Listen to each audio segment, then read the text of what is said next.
Music learning theory is an explanation of how we learn when we learn music. Edwin Bordwin has spent decades developing this theory, which is related to how we learn our native language. The theory is based on teaching audiation. Audiation is the process of assimilating and comprehending music you have performed or have heard performed in the past. Music learning theory relies more on the ear rather than the eye. It also shares some characteristics with rote first methods, such as Suzuki, Dalcroze, Kodai, and Orff.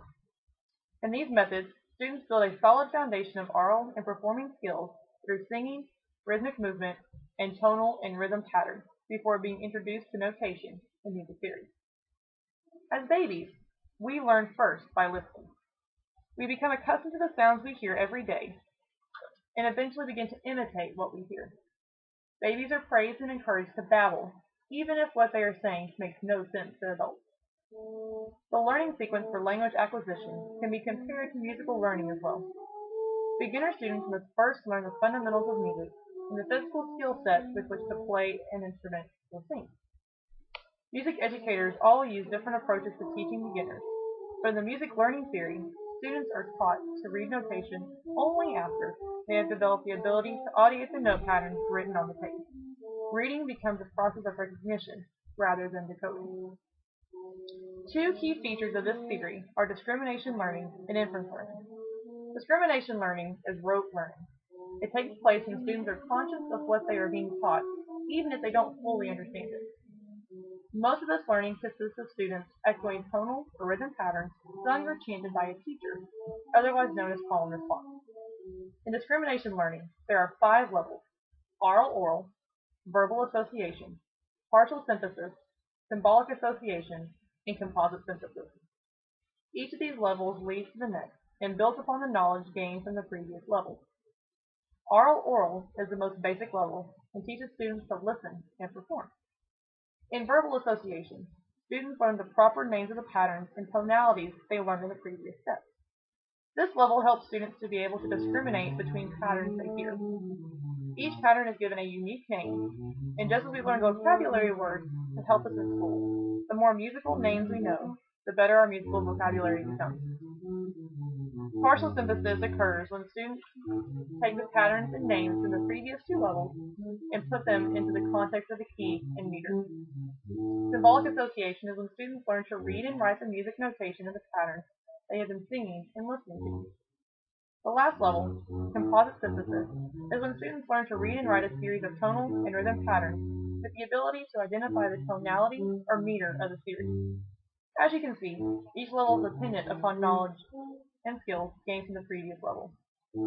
How does this relate to beginner band?